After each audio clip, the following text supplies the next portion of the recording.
Assalamualaikum warahmatullahi wabarakatuh. Waalaikumsalam warahmatullahi wabarakatuh. Baik, selamat datang di podcast FR2 Banten, Forum Restorasi Rakyat Banten. Banten harus perlu kita restorasi, kawan-kawan. Baik, mungkin podcast kali ini kita kedatangan senior ataupun tokoh muda Provinsi Banten. Siapa yang tidak kenal dengan Bung Gawas? Kita panggil Kanda Gawas biasanya kalau saya ya. Dan yang kedua kita kedatangan Bang Yusuf. Beliau selaku Sekretaris Jenderal Forum Restorasi Rakyat Banten. Selamat malam abang-abangku semua. Selamat malam. Terima kasih banyak Bang sudah menyempatkan hadir di podcast FR2 Banten. Baik, langsung saja. Malam kali ini kita akan bahas terkait visi misi ataupun program kerja Gubernur Banten Andra Soni, yang dimana menjelang-jelang menuju 100 hari kinerja Gubernur Banten Andra Soni perlu kita bahas di malam ini. Baik, mungkin langsung saja kita minta pandangan kepada Bung Gawas selaku Ketua Umum Pusat Forum Restorasi Rakyat Banten. Bagaimana sejauh ini pandangannya terkait program-program Andra Soni yang hari ini sudah Bang Andra yang sudah terlaksana.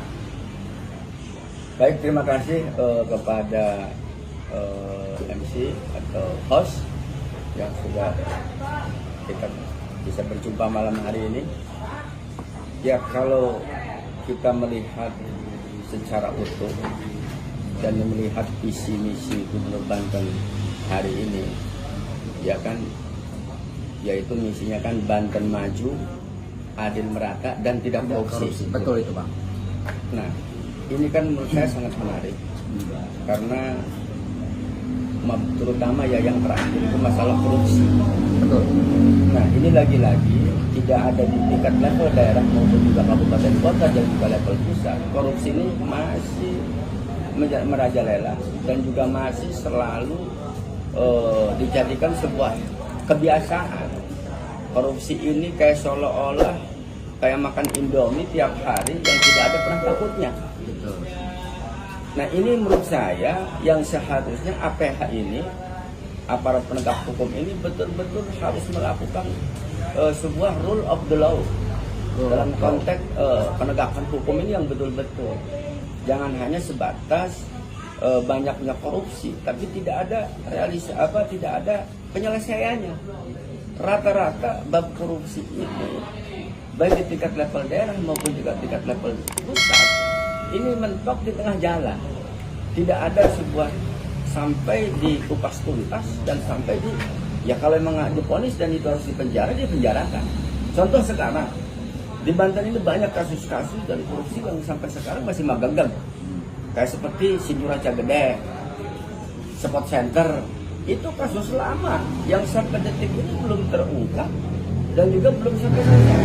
Belum kasus-kasus baru yang diduga Kejegum Muktabar ini dia banyak permasalahan dan juga terkait soal masalah alih fungsi lahan yang aturannya juga dirubah sama dia.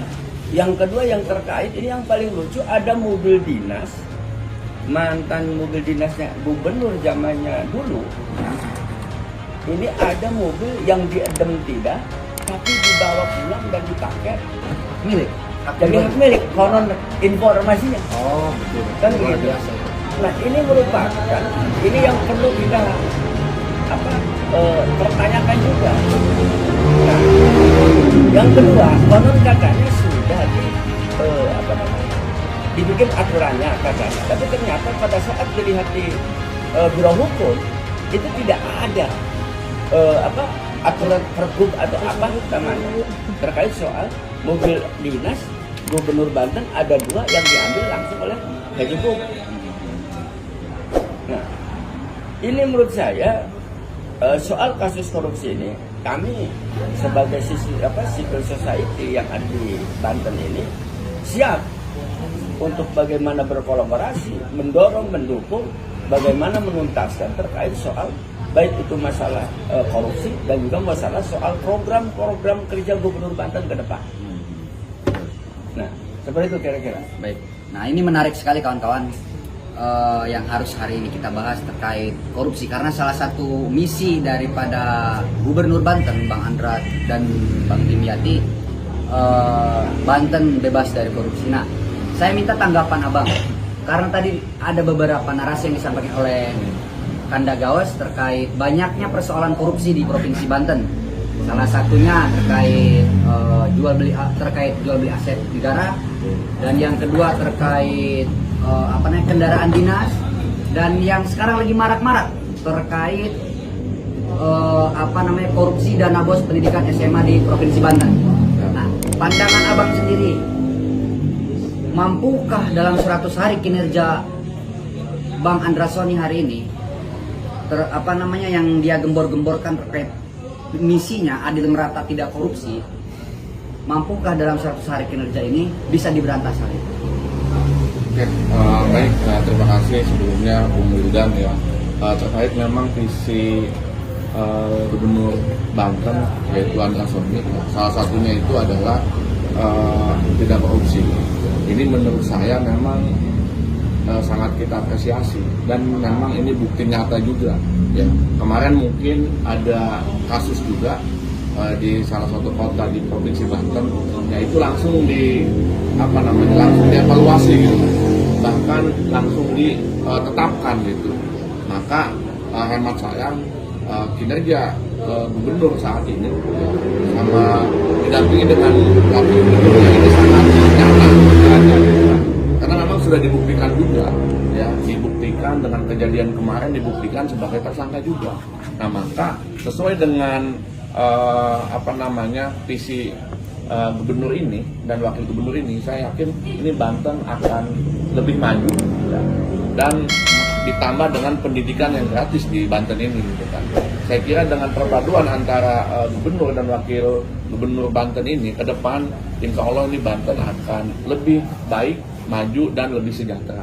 Saya kira begitulah tanggapannya. Luar biasa ya, berarti dalam 100 hari menuju kinerja Gubernur Banten ini Bang Andra dan Bang Dimyati ada beberapa tindakan bentuk nyata terhadap misinya. Betul. Yaitu Banten bebas dari korupsi. Betul. Ya. Betul.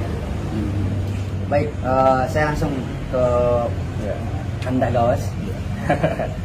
Jadi biasanya saya panggilnya abang, ini mah Kanda saya. Bang BG. Apa? BG, Bang BG ya. Bang BG. Semua orang taunya Bang BG. Semua masyarakat Banten pasti tahu dengan beliau. Biasanya beliau itu disebutnya bukan Bang BG, BG katanya. Bang Gawas. Nah, baik Bang Gawas.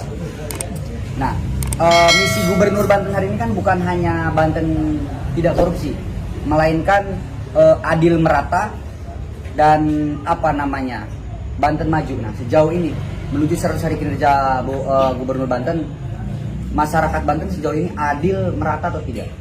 Ya, kita ini kan dalam konteks melaksanakan program itu kan tidak secara keseluruhan akan bisa dilakukan secara merata.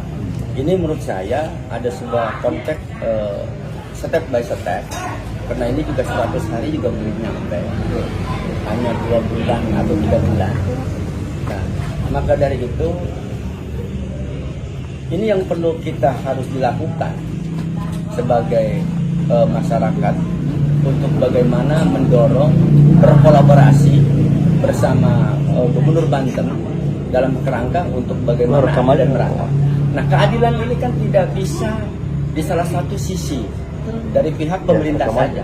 Ini harus ada balancing antara pemerintah dengan masyarakat. Ini harus ada sebuah saling support, saling bahu-membahu, saling dukung-mendukung. Tidak bisa pemerintah melakukan sebuah kinerja dan program tanpa ada sebuah dukungan baik secara moral maupun moral dari pemerintah dari masyarakat. Nah, ini juga perlu kita tekankan kepada masyarakat.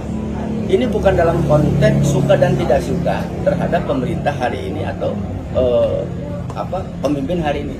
Tapi kita sudah saatnya bagaimana Banten yang selama ini masih dalam kerangka keterpurukan, ketertinggalan, yang pengangguran nambah banyak, ya kan? Ya. Bahkan sekarang banyak juga yang di PHK, ya kan? Nah, ini kan faktor juga dari sebuah mekanisme pemerintahan yang belum bisa seiring sejalan dengan pemerintah. Jadi program Gubernur Banten ini harus kita dukung bersama, harus kita berkolaborasi bersama, kita kasih dalam konteks ide gagasan, dalam kita support, kita mengkritisi harus, tapi dalam konteks bukan untuk menjatuhkan. Kita mengkritisi dalam konteks proses pembangunan Banten ke depan, sehingga bagaimana sesuai visi misi gubernur tadi, adil dan merata. Terus yang kedua, tidak bebas korupsi. Nah, ini juga perlu hanya bukan sebatas untuk diucapkan saja, tapi ini harus ada langkah-langkah konkret yang harus dilakukan oleh Gubernur Banten ke depan. Nah, seperti itu kira-kira. Luar biasa sekali nih ya paparan dari Bung Gawas. Baik, mungkin tadi apa yang kita sampaikan semoga saja bisa langsung sampai ke Bang Andrasoni, yang dimana tadi Banten itu akan maju harus memiliki bentuk sinergitas terhadap stakeholder yang ada di Provinsi Banten. Nah, ini dia dipotong ya. Closing statement dari para narasumber kita di malam ini. Dari Bung Yusuf dulu, Bang Yusuf. Ya, sedikit ya untuk strategi malam ini. Jadi kita selaku masyarakat Banten setidaknya harus mendukung program-program Gubernur Banten saat ini. Ya, kita support, kita dukung. Semoga apa yang diharapkan Banten ini akan lebih maju, ya. Kemudian masyarakatnya bisa sejahtera, walaupun mungkin ada beberapa proses. Mudah-mudahan kita doakan semuanya, kita kerja sama dan sama-sama kerja, ya.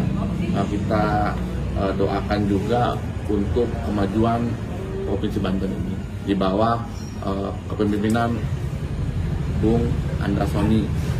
Gitu. Baik, yang selanjutnya closing statement dari Ya, terima kasih. Jadi yang jelas hari ini masyarakat sudah rindu, masyarakat sudah kangen dalam konteks keadilan, kesejahteraan, kemakmuran.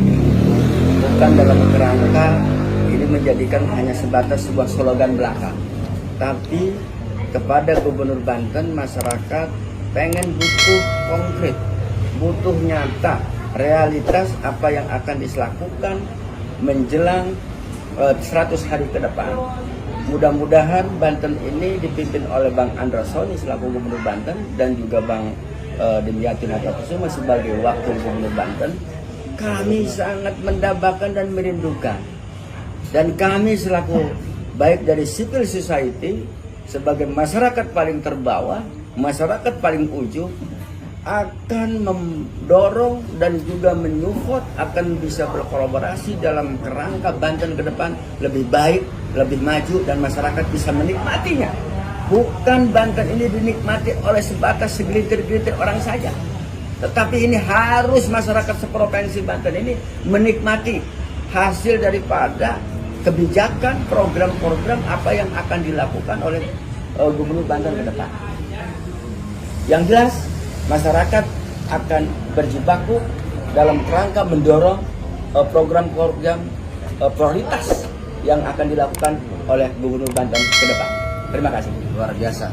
Tadi closing statement dari Kanda Gawas dan Bang Yusuf sungguh-sungguh luar biasa. Mungkin podcast malam ini kita akhiri saja. Nanti kita akan bertemu di podcast-podcast selanjutnya. Saya selaku host channel YouTube Forum Restorasi Rakyat Banten pamit undur diri. Wassalamualaikum warahmatullahi wabarakatuh. Waalaikumsalam.